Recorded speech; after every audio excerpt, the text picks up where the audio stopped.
ओम नमः शिवाय सीरियल को फुल HD क्वालिटी में पूरा देखने के लिए हमारे चैनल को सब्सक्राइब करें और बेल आइकन को दबाएं ताकि आपको हमारे नए नए एपिसोड्स देखने को मिलते रहें। मैं ओंकार हूं। मैं समस्त वेद, पुराण, धर्म ग्रंथ, नीति ग्रंथ, ज्ञान और विज्ञान का मूल तत्व और सार हूं। मैं ओंकार हूं। नारद कैलाश आकर भगवान शिव से नर नारायण के साथ रची गई लीला के विषय में जिज्ञासा प्रकट करते हैं। वे जानना चाहते हैं कि नर नारायण की शिवोपासना को रंभा और मेनका द्वारा बाधित करने में देवराज इंद्र का क्या उद्देश्य हो सकता है। भगवान शिव देवर्षि नारद को स्पष्ट करते हैं कि नर नारायण देवात्माएं हैं। हिम शिखर पर पहुंचकर रंभा और मेनका नर नारायण का तप भंग करने का प्रयत्न करती है, जिसे दोनों भाई अंतर्दृष्टि से जान लेते हैं। नारायण अपनी जांग से अतिरूप सी उर्वशी उत्पन्न करते हैं, जो रंभा और मेनका को नृत्य में गतिहीन कर देती है। इंद्र और देवगण आश्चर्य से ये सब देखते हैं और वहां प्रकट होकर नर नारायण से क्षमा मांगते हैं। किंतु नर इंद्र की इस चेष्टा से अत्यधिक कुपित होकर उसे श्राप देने को उद्यत होते हैं, तो उर्वशी और नारायण के रोकने से वे इंद्र को क्षमा कर देते हैं। नारायण उर्वशी से इंद्र के साथ जाने का आग्रह करते हैं। दोनों की कठोर तपस्या से प्रसन्न हो शिव प्रकट होकर वरदान मांगने के लिए कहते हैं, तो वे शिव को वहीं ज्योतिर्लिंग के रूप में स्थापित होने के लिए याचना करते हैं। शिव केदारेश्वर ज्योतिर्लिंग के रूप में वहां स्थापित हो जाते हैं और घोषणा करते हैं कि द्वापर युग में नर अर्जुन व नारायण कृष्ण का रूप धारण कर प्रकट होंगे। पार्वती को तप से उन्मुख करने के लिए शिव योगी रूप में आकर शिव की निंदा करते हैं, जिससे पार्वती कुपित हो जाती है। अंत में शिव दर्शन देकर उसकी मनोकामना पूर्ण करते हैं। देवगण पुष्प वर्षा करते हैं। पार्वती निष्ठापूर्वक तपस्या द्वारा आदर्श प्रस्तुत कर शिवाज्ञानुसार जया और विजया के साथ हिमालय महल में प्रवेश करती है। राजकुमारी पार्वती पधार रही हैं। आ गई तो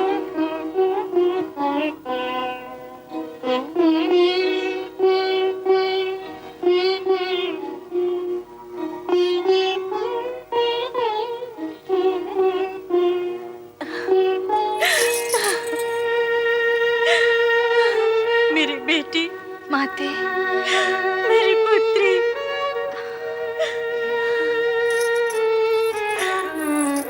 आंखें जड़ हो गई थी तुझे देखने के लिए।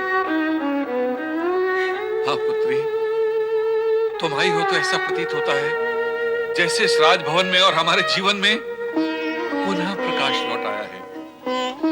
माते, आप प्रसन्न हैं अथवा दुखी हैं? प्रयत्न तो मैं प्रसन्न होने का कर रही हूँ, पर भावावेश में मन भर आया है। बेटी, ये प्रसन्नता के आंसू हैं।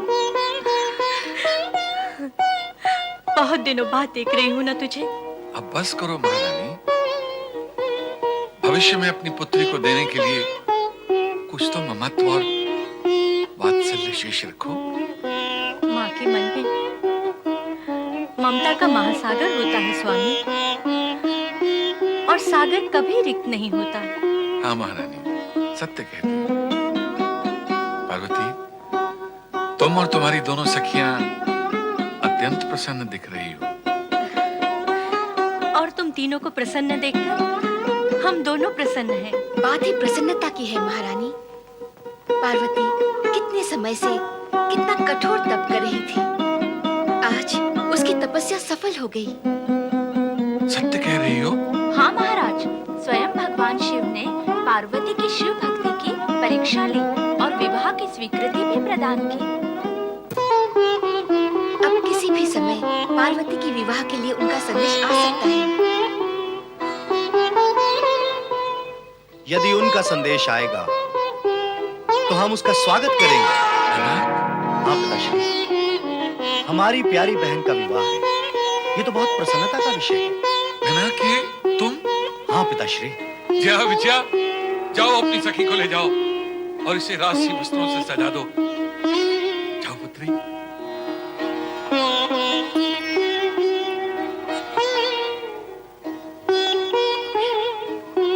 प्रतिहारी जी महाराज। महामंत्री को बुलाओ। जो आज्ञा महाराज। पिताश्री, पार्वती की अनुपस्थिति हम सब के लिए असहनीय थी। हाँ पुत्र। आज उसके लौट आने से मन अत्यंत प्रसन्न हो गया। महाराज की जय हो। मेरे लिए क्या आज्ञा है महाराज? हाँ मंत्री, हमारी पुत्री पार्वती अपनी तपस्या पूर्ण करके लौट आई है।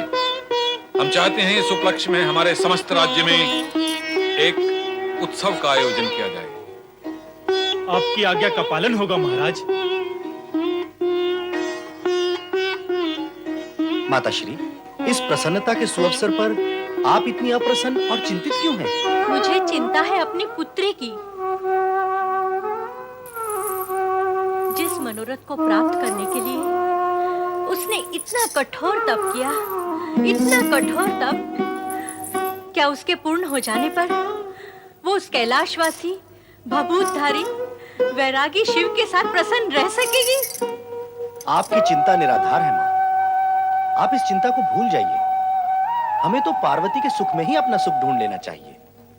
और आप निश्चिंत रहें। हमें पूरा विश्वास है कि यह निर्णय पार्वती के भले में ही है।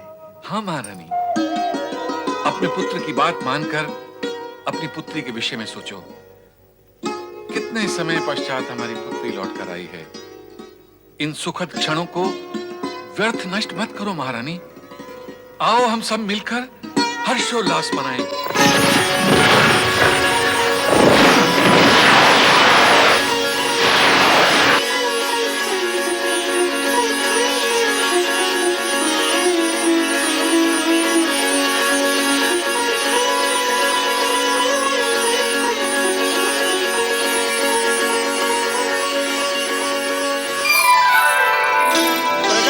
पर्वत नरेश महाराज हिमालय राज की जय।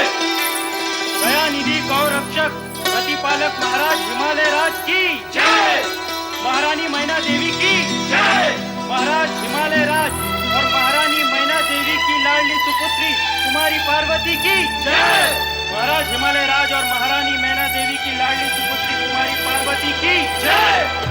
राज राजेश्वरी कुमारी पार्वती की जय। राज राजेश्वरी कुमारी पार्वती की जय। राज राजेश्वरी कुमारी पार्वती की जय। राज राजेश्वरी कुमारी पार्वती की जय। राज राजेश्वरी कुमारी पार्वती की जय।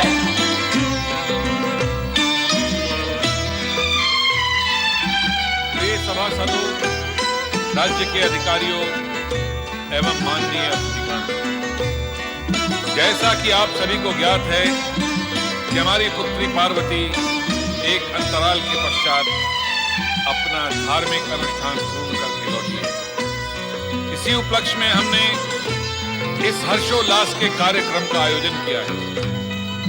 हमें आशा है कि आप सभी शुभ चिंतकों के आशीर्वाद व कामना से हमारी पुत्री का अनुष्ठान फलीभूत हो जाए।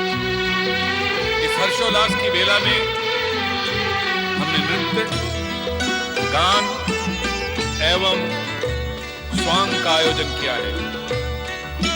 हमें निस्संदेह आशा है कि सभी कार्यक्रम आपको मंत्रमुग्ध कर देंगे। ओम तत्सत।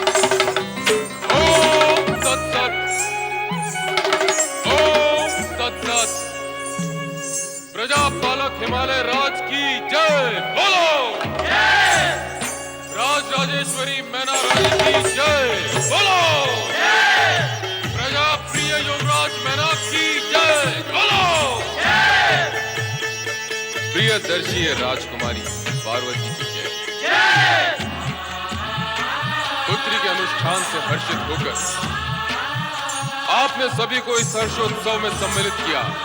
मैंने भी सोचा इस हर्षोत्सव में भागीदार बनकर आप सभी को हर्षित करूं। कौन हो तुम? मैं हूं एक नटखट नट। जगत कहे जिसे हम भट्ट।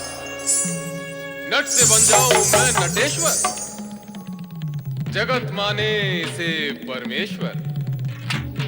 ऐसा अद्भुत हूं मैं नट जिसका नाम लेकर झटपट तो पाप शीघ्र जाए कट। ऐसा हूं मैं नटों का नट। कहाँ से आए हो तुम? आया हूं कहां से मैं? आया हूं वहां से मैं। धरती अंबर जहां मिले, पुष्प पुण्य के जहां खिले, चहूं और सब धवल धवल, नीर पवन निर्झर निर्मल। बस वहीं से आया हूं मैं, शुभकामनाएं भी लाया हूं मैं। सुंदर, अति सुंदर। तुम्हारी भाषा में प्रभाव भी है और प्रवाह भी। यदि नट का परिचय इतना अद्भुत है तो उसका संपूर्ण चरित्र और भी महान होगा। महान? महान तो केवल महादेव हैं। सभी देवों के परम देव हैं। मैं तो केवल नटराज हूं, स्वांग से भरा हुआ आज हूं।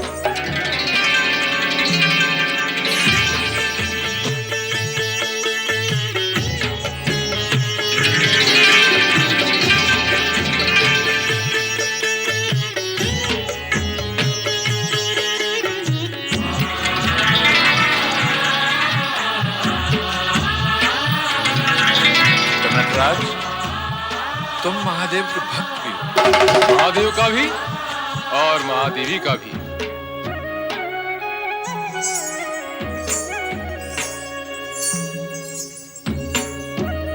राजकुमारी पार्वती तो साक्षात महादेवी है।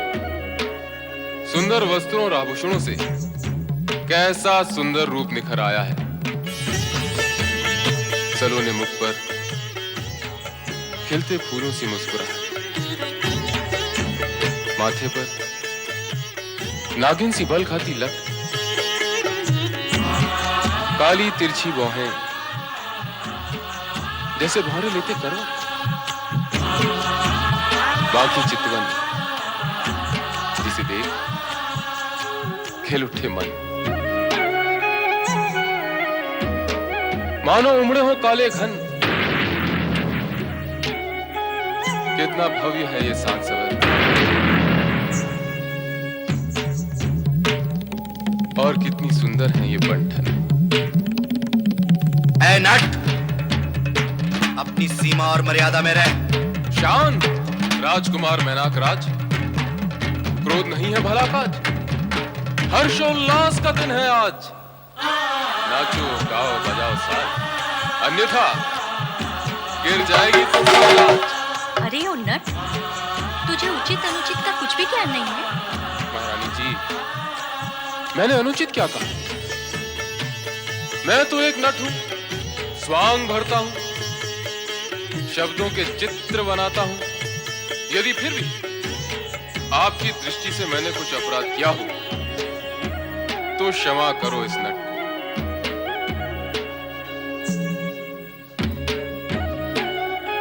क्यों राजकुमारी पार्वती जी, अब आप ही कहें, मुझसे क्या कोई धृष्टता हुई? आपने मेरा रूप देखा ना, नट का रूप। मैंने भी तो आपका रूप देखा, महादेवी का रूप। जो मैंने देखा वो कहा, अब आप भी वही कहें जो आपने देखा। क्यों, मैंने क्या कुछ अनुचित कहा? अनुचित तो ना मैं करता हूं न देखता हूं, और जो देखते करते हैं उन्हें दंड भी देता हूं। नहीं, दंड दिखाता हूं। क्षमा करें युवराज, मैंने ऐसा वैसा तो कुछ कहा नहीं। मैं तो केवल एक नट हूं, स्वांग भरता हूं। अच्छा, तो नटराज ये तो बताओ कि तुम किस किस का स्वांग भर लेते हो? कभी ब्रह्मा,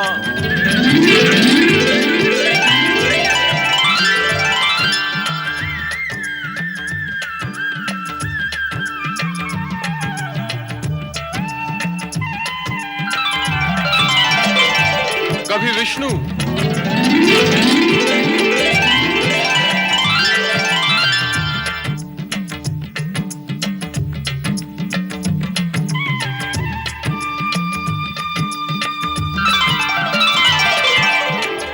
कभी कुछ भी बनता, कभी पत्थर, कभी पर्वत, तो कभी भक्तों में रमता हूं।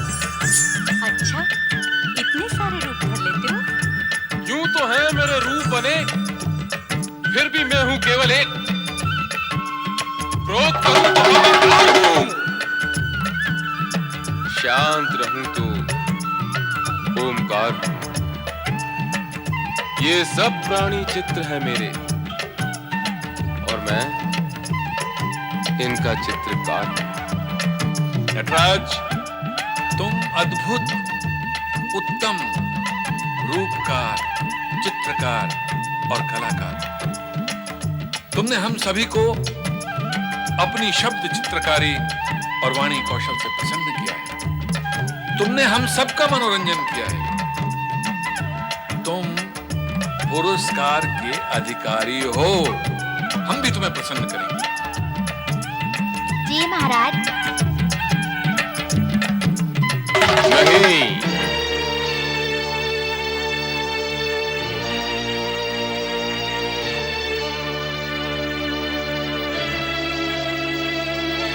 ये भी नहीं। तुम्हें ये भी नहीं चाहिए, वो भी नहीं चाहिए, तो क्या चाहिए तुम्हें? मुझे वो चाहिए जो अनमोल हो। तो क्या हाथी, घोड़े, हीरे जवाहरात चाहिए तुम्हें? नहीं, पद, अधिकार, प्रतिष्ठा चाहिए तुम्हें? नहीं महाराज नहीं, मुझे ये सब कुछ नहीं चाहिए। स्पष्ट शब्दों में कहो, क्या चाहिए तुम्हें? मुझे वो चाहिए जो आपको सबसे अधिक प्रिय है। अरे वाचाल, मुझे सबसे प्रिय तो मेरी पुत्री पार्वती है। हाँ, आपकी वही प्रिय और सुंदर पुत्री पार्वती मुझे चाहिए।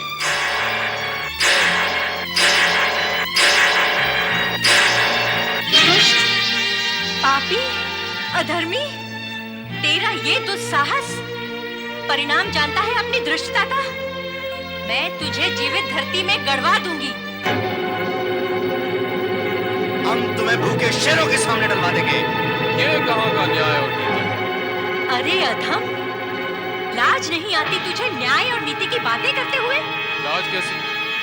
स्वयं महाराज ने अभी भी कहा कि मैंने सबको प्रसन्न किया, वे मुझे प्रसन्न करेंगे।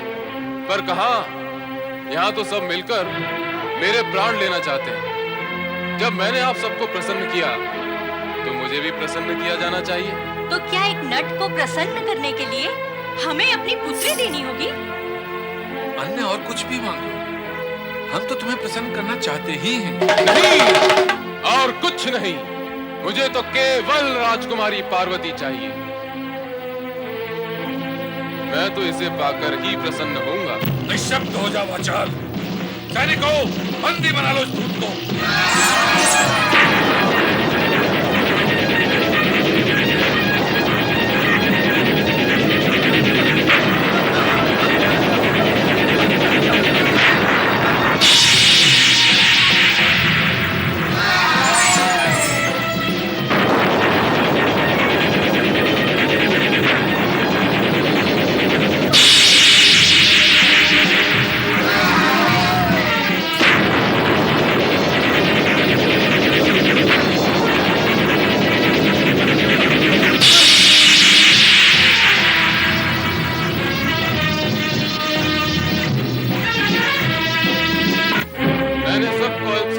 अदृश्य कर दिया है।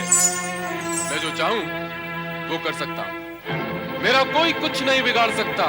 पर राजन, ध्यान रहे, मन प्रसन्न करने वाले नट को खाली हाथ लौटाना शुभ नहीं होता, इसका परिणाम भी शुभ नहीं होगा। पुनः विचार कर ले हिमालय राज। विचार हो चुका, तुम्हें मृत्युदंड मिलेगा। मैं तुम्हें जाने नहीं दूंगा।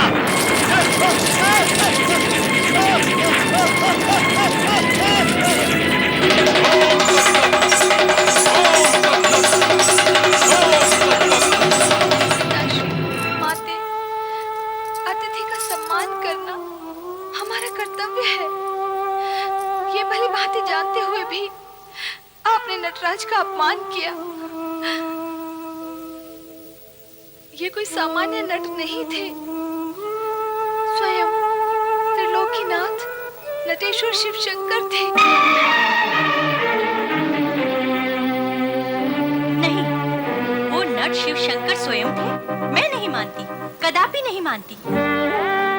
मैंने भोले शंकर को देखा है। ये भूत पिशाच या कोई मायावी था। ये शिव शंकर हो ही नहीं सकते। मैं तो स्वयं असमंजस में हूं। एक बहरूपिया और कैलाशपति। हमारे भोलेनाथ कैलाशवासी का तो रूप ही निराला है। अरे नारायण नारायण नारायण श्रीमन नारायण नारा। अरे भगवान भोलेनाथ कहाँ है? आसन तो रिक्त है। ओम नमः शिवाय। पधारिए देवराज, पधारे देवगण और पधारे देवऋषि। और कितना पधारे नंदी महाराज। पधार गए हमें जितना पधारना था। लाभ क्या हुआ? नारायण नारायण। हम सब जिनके लिए यहाँ पधारे हैं वो तो कहीं और पधारे हुए हैं। अब आप ही बताओ, हो सके तो भगवान भोलेनाथ कहाँ पधारे हैं? ये तो केवल भोलेनाथ ही जाने, और कोई नहीं बता सकता। कभी कभी ऐसा भी तो होता होगा नंदी महाराज कि भोलेनाथ को ही पता नहीं कि भोलेनाथ कहाँ है ना? ऐसा तो नहीं होता है देवऋषि। हाँ, संभवतः हुआ हो। आप कभी पूछना भोलेनाथ से। पूछूंगा। ये प्रश्न मैं पूछूं? आपसे मेरी कोई शत्रुता है देवऋषि? मैंने तो आपका कोई अहित भी नहीं किया। आनंद से दिन बिता रहा हूँ। आपके मुख से नारायण का जाप सुनता हूँ, अपने मुख से ओम नमः शिवाय का जाप करता हूँ। ये सब आपसे क्या देखा नहीं जाता? अच्छा नंदी, ये तो बताओ कि देवेश्वर गए कब हैं और लौटेंगे कब? क्या बताएं? एकाएक भोलेनाथ अदृश्य हो गए। कहाँ गए हैं, क्यों गए हैं, कब लौटेंगे, इस विषय में मेरा ज्ञान तो शून्य हो गया। नंदी,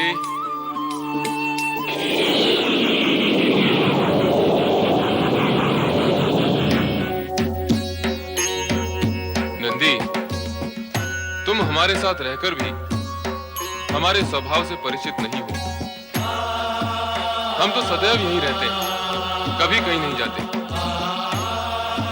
भोलेनाथ की जय, गौरी शंकर भगवान की जय, चंद्रमौलेश्वर भगवान की जय। नारद, आज तो दल बल के साथ आए हो। कहो, क्या प्रयोजन लेकर आए हो? भगवान, कैसा दल और कैसा प्रयोजन।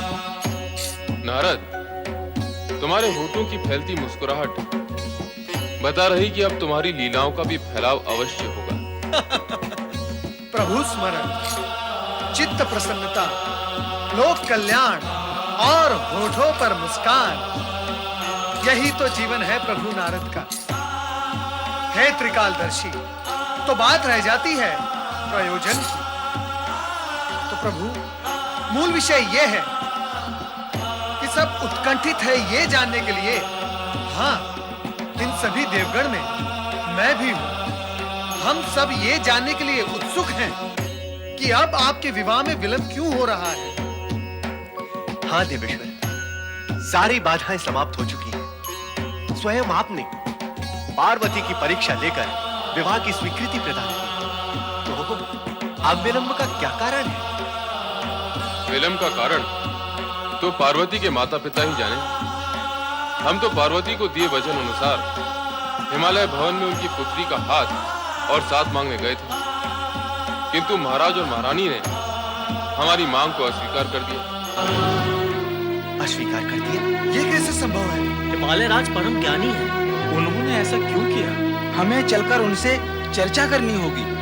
पर हिमालय राज इस सत्य से भली भांति परिचित हैं कि उनकी पुत्री देवी पार्वती का विवाह आपके अतिरिक्त किसी और के साथ हो ही नहीं सकता। फिर भला उन्होंने ऐसा विरुद्ध आचरण क्यों किया? अब इस विषय में हम क्या कहें, ये तो वही जाने। पर हमने जो कुछ कहा वो अक्षरशः सत्य है। अब आप स्वयं विचार कर लें और जो करना है वो अवश्य करें। मैं तो हिमालय राज का जमाता बनने के लिए तत्पर हूं। देवराज, हमें शीघ्र ही चलकर हिमालय राज को समझाना होगा। हाँ देवर्षि, अब तो यही एकमात्र उपाय और मार्ग है। हे त्रिकालदर्शी, हमें आज्ञा दे। हमारी शुभकामनाएं आपके साथ हैं। नारायण नारायण नारायण नारायण। देवर्षि आप, स्वागत है आपका। देवराज आपका भी स्वागत है। आए देवगण आए, आप सभी का स्वागत है। सब कुशल मंगल है ना हिमालय राज? विधाता की असीम कृपा है देवर्षि। आप सभी पुण्य आत्माओं के दर्शन लाभ से मन प्रसन्न हो। सभी के मन को प्रसन्न करने का कार्य तो हमारा है ही हिमालय राज, किंतु हमारे मन को प्रसन्न करने वाला यहाँ कोई नहीं।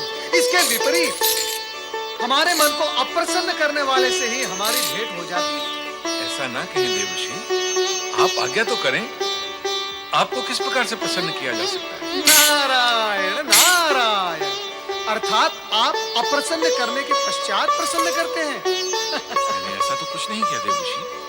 आपने भगवान शिव को द्वार से लौटा दिया हिमालय राज। भगवान शिव को द्वार से लौटा दिया? हाँ। ये आप क्या कह रहे हैं देवराज? देवराज इंद्र सत्य ही कह रहे हैं हिमालय राज।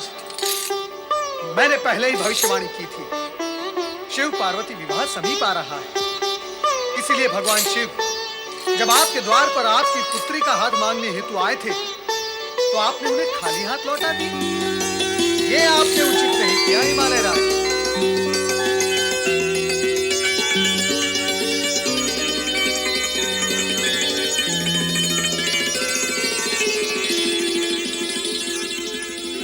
हाँ हाँ देवर्षि, एक नट अवश्य आया था।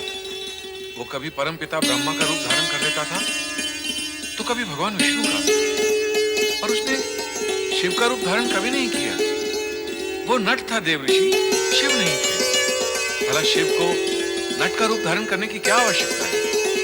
और देवर्षि, यदि भगवान शिव ने हमारी पुत्री का हाथ मांगा होता तो हम अवश्य विचार करते, पर एक नट के अनुचित आचरण को हम कैसे सहन कर सकते थे? नारायण नारायण, अर्थात भगवान भोलेनाथ अपनी लीला दिखा गए। भगवान शिव नटवन कर आए थे। अब सारी स्थिति स्पष्ट हो रही है। शिव जी ने जो कहा वो असत्य नहीं था। सत्य भी नहीं था। उन्होंने तो बताया ही नहीं कि वे यहाँ नट बनकर आए थे। उचित है, नट बनकर आए थे, परंतु आए तो थे।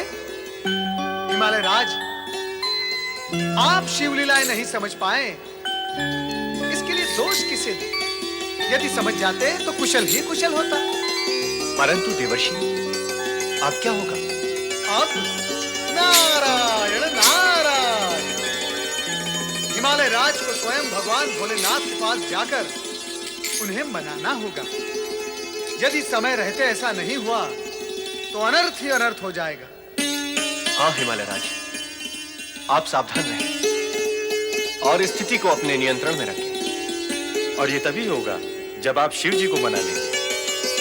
हिमालय राज, अब हमें आज्ञा दें। नारायण नारायण। देवर्षि नारद और देवराज इंद्र के कथनानुसार भगवान शिव ही नट के रूप में आए थे। यदि शीघ्र इस समस्या का हल न किया गया तो अनर्थ हो जाएगा। किंतु प्रश्न ये है कि भोलेनाथ का अपमान करने के पश्चात मैं किस प्रकार से उन्हें समझा पाऊंगा कि वे पार्वती को पत्नी के रूप में स्वीकार कर लें। इस दुविधा का क्या हल हो सकता है? क्या हल हो सकता है? स्वामी, किस दुविधा में है? दुविधा यह है महारानी कि भगवान शिव हमारे यहाँ आए थे नट के रूप में। हमने उन्हें पहचाना भी नहीं और अपशब्द भी कहे। तो इसमें दुविधा कैसी? यदि हम उन्हें पहचान नहीं सके तो इसमें हमारा क्या दोष है? है महारानी, है। भगवान शिव ने बार बार संकेत किया कि मैं शिव हूं, ब्रह्म भट्ट हूं, नटेश्वर हूं। जगत मुझे परमात्मा के रूप में जानता है। मेरे नाम लेने से पाप नष्ट हो जाते हैं। उन्होंने कैलाश पर्वत का भी वर्णन किया जहां वे निवास करते हैं। भक्तों में रम जाने वाला भी कहा अपने आप को, एक रूप वाला ओंकार भी कहा, पर हम फिर भी नहीं उन्हें पहचाने। सारा दोष हमारा ही है रानी। अब इस दोष का निवारण कैसे होगा? हमें शीघ्र ही पार्वती का विवाह भगवान शिव से करना होगा। पार्वती का विवाह शिव से? उस भभूतधारी, शमशान विहारी, सर्पधारी शिव से? रानी, एक ही भूल को दूसरी बार करने की भूल करोगी तो हमारा जीवन भी भूल बनकर रह जाएगा। विवाह की तैयारियां करो महारानी। किंतु परंतु की नैया कभी किसी किनारे नहीं लगती है मैना रानी। मैंने निश्चय कर लिया है कि पार्वती का विवाह भगवान शिव से ही होगा। दानवराज महाबली तारकासुर की जय। आओ गुप्तचर, हमें तुम पर गर्व है। तुम नित नए समाचार और सूचनाएं लेकर आते हो। कहो, आज का समाचार लेकर आए हो? महाबली, आज का समाचार तो विशेष है ही, पर अशुभ भी है। गुप्तचर, इस सिंहासन पर बैठकर हमें अशुभ समाचार सुनने का अभ्यास हो चुका है। कहो, क्या कहते हो? हिमालय राज ने पार्वती का विवाह शिव के साथ करने का निश्चय कर लिया है। पार्वती, पार्वती, पार्वती! इसी पार्वती ने अपने तप की ज्वाला शक्ति से हमें स्वर्ग से बहिष्कृत किया और अपने चमत्कार से हमारे सेनापति और सैनिकों को जला डाला। हम उसका प्रतिशोध अवश्य लेंगे। पर महाबली, हम पार्वती से प्रतिशोध कैसे ले सकेंगे? वह हिमालय भवन के सुरक्षित स्थान में रहती है जहाँ चारों ओर ऋषि मुनियों का वास है। हम सारे हिमालय राज्य को ही समाप्त कर देंगे। महाबली की जय हो। आज्ञा करे स्वामी। सेनापति भद्रासुर, हमें शीघ्र ही हिमालय राज्य पर आक्रमण करना है और वहां तोड़ फोड़ कर पूर्ण रूप से नष्ट भ्रष्ट करना है। तोड़ फोड़ क्यों महाबली? हमारे सेनापति होकर मूर्खों की भांति भ्रष्ट करते हो। तोड़ फोड़ नष्ट भ्रष्ट करना हमारा स्वभाव है, हमारे जीवन का ढंग है, हमारे उद्देश्य का अंग है, क्योंकि हम दानव हैं। ऐसे भ्रष्ट मानव करते हैं, दानव नहीं। जाओ, आक्रमण की तैयारी करो। जो आज्ञा स्वामी। दैत्यराज महाबली तारकासुर की जय। दैत्यराज महाबली तारकासुर की जय। दैत्यराज महाबली तारकासुर की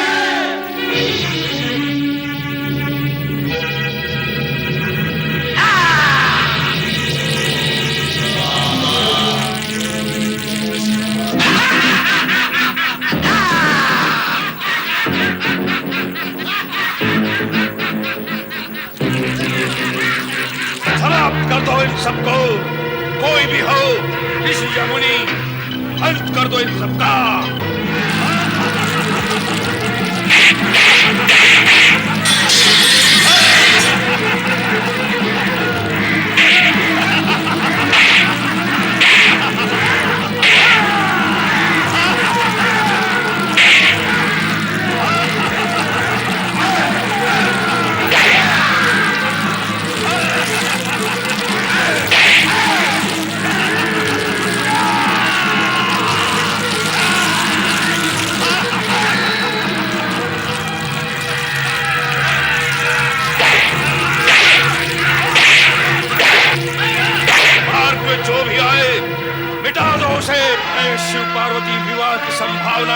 समाप्त कर दूंगा।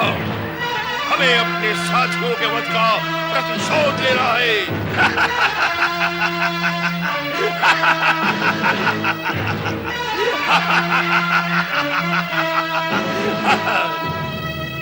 ओम नमः शिवाय। ओम नमः शिवाय। ओम नमः शिवाय। ओम नमः शिवाय। ओम नमः शिवाय। ओम नमः शिवाय। ओम नमः शिवाय। ओम नमः शिवाय। ओम नमः शिवाय। ओम नमः शिवाय। ओम नमः शिवाय।